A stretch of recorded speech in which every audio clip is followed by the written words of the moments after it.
Saya percaya bahwa sekolah ini adalah untuk memerdekakan manusia. Nah, indikatornya adalah bahagia dan selamat dan bahagia gitu. Tentu tidak mudah untuk anak-anak seusia mereka di zaman seperti ini meninggalkan kenyamanan, meninggalkan nongkrong dengan teman, mungkin bisa main gadget seenaknya, bisa yang lain-lain lah. Ya ada namanya di pesantren ya ada aja sih. Nah itu yang terbilang tersulit karena sepanjang pemuncakan itu memang badai. Pertama badai, yang kedua padat banget. Itu udah kayak di mall yang diskonan 80% ya. Terus saya bilang kalau caranya kayak gini kita nggak akan nyampe. Anggota kita juga yang bawa water tanknya tuh netes tuh.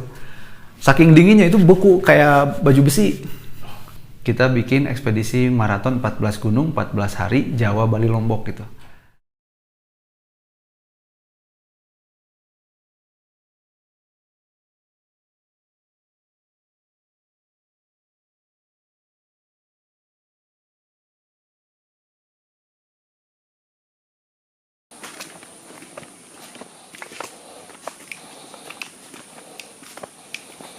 Perkenalkan dulu, nama saya Tantan Rustandi.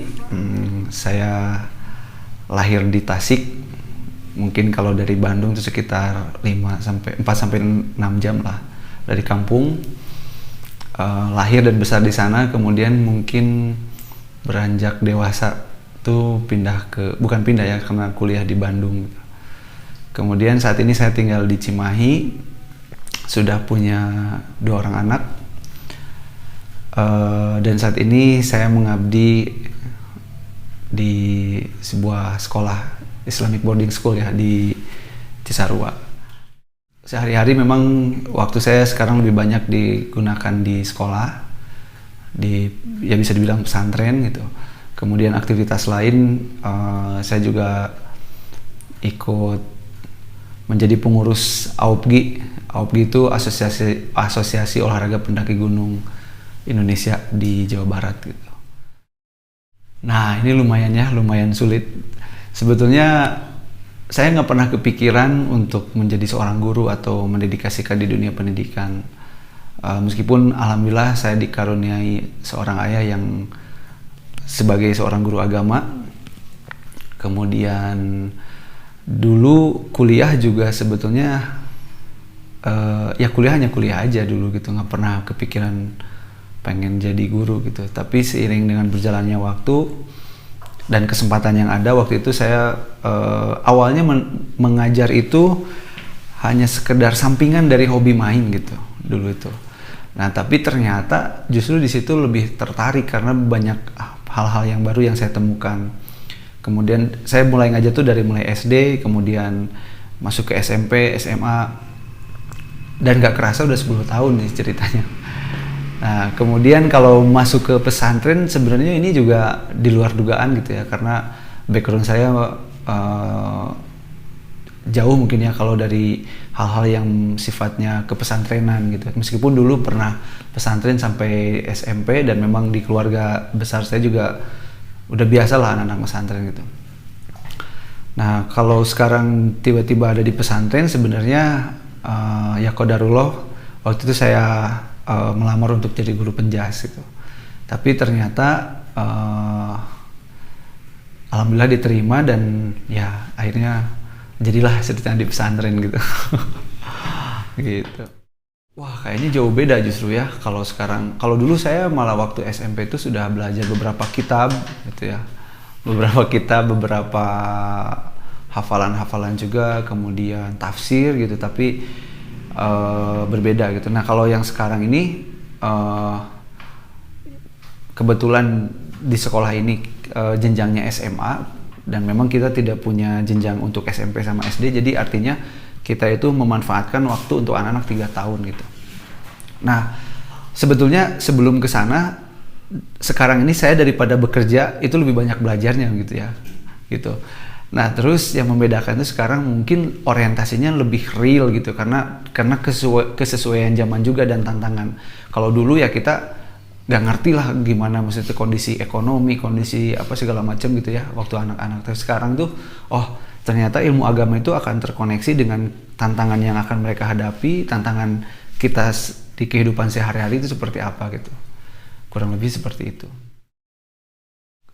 Di Al-Aziz sendiri kita sebenarnya secara roadmap kurikulum kita bagi menjadi 3 sebetulnya. Ada di kelas 10 itu masa pembentukan, kelas 11 itu masa penguatan, dan kelas 12 itu masa pengembangan.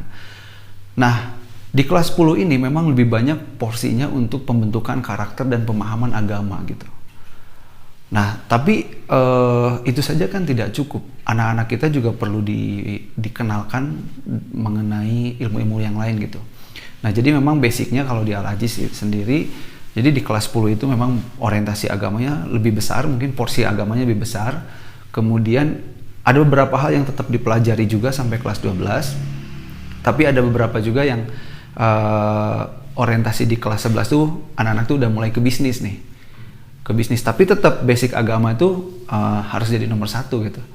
Di Al-Aziz sendiri kita punya visi misi besarnya, yaitu ingin menciptakan para calon pemimpin yang berkualitas dan memiliki jiwa wirausaha gitu. Nah, tapi ini juga kita bukan hanya sekedar diteorikan gitu. Bahkan di kami itu di kelas 10 selain tadi basic agama, mereka juga wajib beragrobisnis. Jadi ada yang berkebun, beternak dan sebagainya. Itu wajib untuk kelas 10. Kemudian di kelas 11 mereka udah mulai punya kelompok-kelompok bisnis, mengelola kantin, mengelola minimarket, mengelola penjualan hasil-hasil agrobisnis gitu. Kebetulan di sekolah kami juga menyediakan, kebetulan ada lahan di perkebunan gitu ya yang bisa dikelola gitu.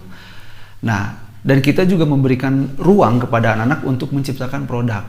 Jadi bukan hanya sekedar teori saja gitu, itu harus benar-benar dilaksanakan. Bahkan kan orientasinya itu dagang ini kan bukan salah satu atau 99 pintu rezeki lah kalau seperti itu kan. Nah, jadi memang kita berharap nih anak-anak kita ini benar-benar praktek di lapangan gitu ya. Kemudian mereka juga bisa benar-benar punya mental seorang pembisnis yang sesuai dengan syariat Islam gitu. Nah, ini kita akan mundur sedikit mengenai pengertian leadership sebetulnya, karena tadi kan sekolah kami itu sekolah leadership dan entrepreneur gitu. Nah, di pengertian leadership sebetulnya banyak versi. Nah, tapi untuk anak-anak di sekolah memang kita mengerucut gitu ya. Jadi pengertian leadership yang kami ambil saat ini adalah, yang kami aplikasikan ke anak-anak adalah bagaimana mengkomunikasikan potensi manusia atau potensi anak-anak ini dengan kehidupan yang sebenarnya gitu. Nah, itu satu. Yang kedua, bagaimana anak-anak kita ini belajar bertanggung jawab terhadap pilihannya. Nah, tapi masalahnya ada anak-anak di kelas 11 atau kelas 12 bahkan udah mau lulus, dia masih bingung mau ngapain gitu. Nah, kaitannya dengan ini, kita di Al-Aziz ini setiap anak yang datang mulai dari kelas 10 selalu kita tanya, bayangin 20 tahun lagi kamu akan mendedikasikan hidupnya di mana? Seperti itu. Terus kita urai, misalnya mungkin hari ini dia pengen jadi A, kemudian besoknya pengen jadi B, bisa berubah-ubah, nggak masalah gitu. Tapi selalu kita terus memberikan gambaran-gambaran seperti itu. Nah, ada anak-anak yang memang dari kelas 10 itu udah ajak nih, saya pengen ini gitu. Ada yang baru ketemu di kelas 11, ada yang baru di kelas 12. Nah, biasanya dari situ kebingungan ini mulai terjawab gitu. Makanya kita juga membantu memberikan literasi semacam, nih kalau misalkan jadi dokter tuh begini loh risikonya, kalau pengen jadi pelayar tuh begini loh risikonya, kemudian potensi dia memimpin masa depan tuh seperti apa. Dan kita komunikasikan juga, karena tadi leadership and entrepreneur misalnya, ya someday mungkin mereka jadi dokter plus punya rumah sakit misalnya kan. Nah, kurang lebih begitu. Tentu tidak mudah untuk anak-anak seusia mereka di zaman seperti ini meninggalkan kenyamanan, meninggalkan nongkrong dengan teman, mungkin bisa main gadget seenaknya, bisa yang lain-lain lah. Nah, tapi kita juga menyajikan hal-hal positif yang sebetulnya itu bisa membangun kapasitas mereka gitu. Memang tantangan itu pasti ada, namanya juga anak, ada yang memang dari awal misalnya 1 bulan pertama, 1 minggu pertama tuh mereka nggak betah gitu. Nah, dan ketika nggak betah ini bisa macam-macam, bisa bilangnya tuh makanan lah, gurunya, temennya, segala macam. Ternyata kita muter-muter, akhirnya tuh masalahnya itu cuma nggak mau bangun tidur pagi-pagi gitu, nggak mau sholat tahajud misalnya, nggak mau ikut diatur jam istirahat, jam ini segala macam. Nah, tapi seiring berjalannya waktu, tentu di situ juga ada semacam hukum alam juga ya. Ada memang anak-anak yang bisa struggle, bisa sampai selesai. Ada anak-anak juga yang di tengah jalan kurang cocok, kemudian mereka akhirnya pindah sekolah dan sebagainya gitu. Nah, tapi di sisi lain sekolah selalu berusaha meyakinkan atau memberikan pemahaman. Biasanya kita brainstorming atau kita gali itu apa sih yang mereka akan lakukan di masa yang akan datang gitu. Ya ada namanya di pesantren ya, ada aja sih permasalahan-permasalahan remaja, nggak bisa dihindari juga. Tapi memang selama itu dalam kondisi-kondisi yang kalau di sekolah kita itu prinsipnya ketika anak ini mau dibina gitu, maka kita akan memberikan kesempatan mereka untuk tetap belajar di sana gitu. Bicara tentang AUPGI, sebenarnya kami mungkin sejak dulu masuk kuliah di EPOK gitu, saya sendiri alhamdulillah diberikan kesempatan mengikuti menjadi anggota pecinta alam mahasiswa olahraga atau PAMOR. Dulu dari situ mungkin mulai belajar lah, belajar mendaki dan sebagainya gitu. Nah, kesini mungkin kegiatan ini juga jadi tren di masyarakat gitu. Kalau dulu mungkin dari 2010 ke belakang itu hanya kalangan tertentu yang mendaki gunung, tapi kayaknya sih dari 2010 sampai sekarang tuh hampir semua orang bisa melakukan itu. Kemudian latar belakangnya kita sampai ada AUPGI dan sebagainya itu sebetulnya lebih ke kepedulian kita ingin memberikan edukasi atau sharing ke teman-teman, khususnya untuk para pendaki pemula gitu. Sebetulnya tidak mudah buat seseorang yang belum pernah melakukan aktivitas seperti ini sampai dia memutuskan oke, saya mau nyobain naik gunung misalnya ke Ciremai. Itu butuh self confidence yang perlu dibangun gitu. Takut ya, tadi ada beberapa kekhawatiran itu kan. Kemudian di sisi lain memang kita juga concern di beberapa hal, salah satunya banyaknya kecelakaan itu. Kemudian yang kedua itu yang gak kalah pentingnya itu adalah mengenai pelestarian lingkungan. Jadi memang dari 2010 ke sini banyak orang-orang mendaki gunung tapi tidak diimbangi sama etika lingkungan yang baik gitu. Akhirnya di sana kan banyak jadi tempat sampah gitu, bisa buang sampah sembarangan dan sebagainya gitu. Bahkan mungkin ada vandalisme, ada yang metik eduli seenaknya gitu. Nah, sehingga dari situ mungkin ada semacam keresahan dengan teman-teman juga yang sama-sama dari pendaki atau penggiat, mungkin ya disebutnya penggiat. Akhirnya kita bikin sebuah wadah nih, di mana yang bisa terkoneksi juga dengan organisasi olahraga dari pemerintah, dan kita juga bisa terkoneksi dengan para penggiat gitu. Maka di situ kita mungkin sekitar 2018 kita mulai ngobrol-ngobrol. Akhirnya sekarang alhamdulillah sudah terbentuk namanya Asosiasi Olahraga Pendaki Gunung Indonesia di Jawa Barat gitu. Sejauh ini alhamdulillah saya beberapa kali nganter anak-anak gitu ya melakukan pendakian, terbilang lancar, tapi ya nggak mudah juga sebetulnya. Seperti dulu waktu 2015 ketika mulai pertama kali mendaki bawa anak-anak itu ke Semeru, sebetulnya waktu di perjalanan itu dari Bandung ke Malang tuh gunung ini masih tutup sebenarnya. Nyampe ke Ranopane juga masih tutup. Jam 12 malam baru ada kabar dibuka gitu. Oke, kita berangkat. Nah, dan di situ orang yang mau berangkat itu saya nggak tahu ratusan apa ribuan. Udah banyak banget karena pernah ditutup kan, yang harusnya kemarin mendaki dia ke pending. Nah, kita nyampe ke Kalimati, kemudian paginya kita malam ya jam 11 itu udah mulai persiapan pendakian. Ternyata pas keluar tenda itu udah hampir ke atas tuh udah kelihatan lampu. Saya bilang ini dari mana, orang jam berapa naiknya gitu kan, udah penuh banget. Nah, itu yang terbilang tersulit karena sepanjang pemuncakan itu memang badai. Pertama badai, yang kedua padat banget. Itu udah kayak di mall yang diskonan 80% ya.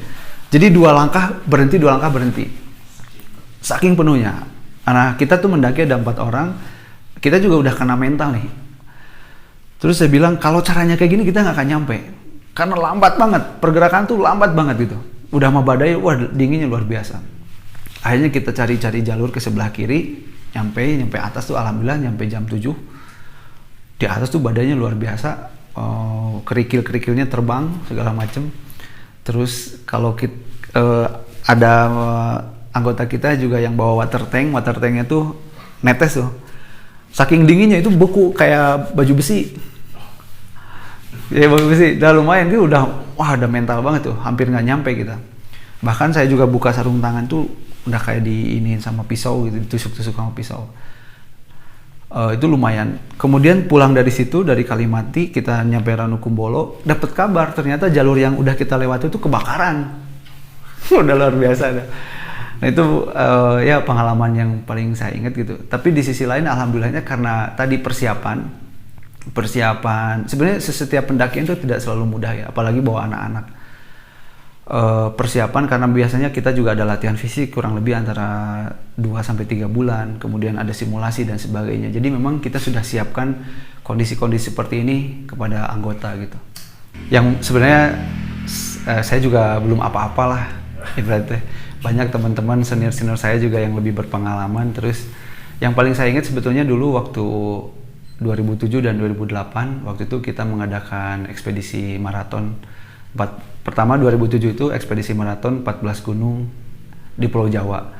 Akhirnya teman-teman bisa mendaki sekitar 17 hari kalau nggak salah. Kemudian di tahun berikutnya kita bikin ekspedisi maraton 14 gunung 14 hari Jawa, Bali, Lombok gitu. Nah itu lebih spesifik. Nah kebetulan saya juga masih mahasiswa. Nah itu mungkin yang momen yang nggak bisa saya lupakan gitu ya. Itu benar-benar mendidik saya dari berbagai hal. Dan di tahun itu sebetulnya kita juga hampir nggak ada yang percaya kita melakukan kegiatan itu. Malah orang bilang tuh wah itu hoax gitu. Itu nggak mungkin dilakukan. Tapi nyatanya sekarang orang-orang ke gunung tuh lari gitu. Nah kalau teman-teman kita ini udah pernah melakukan itu ya udah dari 2005 sebetulnya, dari 2005, 2007 dan seterusnya. Paling itu sih yang paling ya menarik lah gitu. Oke, untuk sekolah, saya percaya bahwa sekolah ini adalah untuk memerdekakan manusia. Nah, indikatornya adalah bahagia dan selamat dan bahagia gitu. Kemudian di tantangan zaman sekarang, ini juga perlu kita uraikan secara lebih rinci lagi. Pendidikan yang bisa diberikan kepada anak-anak muda, itu banyak alternatifnya. Kemudian pendidikan ini juga kan salah satunya adalah membangun jalan pikiran ya tujuannya itu. Jadi sebetulnya apapun yang bisa dilakukan, potensi-potensi yang bisa dilakukan, baik itu melalui olahraga, seni, bisnis, apapun itu bisa menjadi modal pendidikan gitu. Jadi dalam hal ini tentu kita juga mendukung atau mempersiapkan Indonesia Emas 2045. Nah, mudah-mudahan nih generasi yang sekarang ini bisa benar-benar siap memimpin Indonesia Emas dan kita bisa menjadi bangsa yang lebih bermartabat gitu. Seperti itu. Ya, untuk para teman-teman yang mau mulai mencoba mendaki gunung, saya punya saran yang pertama, ya cobalah mendaki gunung minimal 1 kali seumur hidup gitu. Kayak gitu. Kemudian sekarang ini udah banyak banget perlengkapan ilmu informasi itu udah jauh lebih canggih gitu ya. Dan itu memberikan peluang kita untuk membantu ketika teman-teman misalnya masih ada keraguan. Sekarang itu bisa lebih dimudahkan dan banyak juga komunitas-komunitas yang akan bantu gitu. Jadi kalau misalkan ada hasrat untuk mendaki, ya mendakilah minimal sekali seumur hidup gitu. Aduh, yang jelas mudah-mudahan ya saya juga termasuk yang lumayan bukan fokus ya, mengikuti isu-isu kemanusiaan gitu ya. Ya harapannya pertama untuk saat ini gimana kita juga tahu bahwa dunia ini sedang dilanda pandemi gitu ya. Mudah-mudahan ini cepat berakhir. Itu satu. Yang kedua bisa lebih damai. Itu aja. Okay.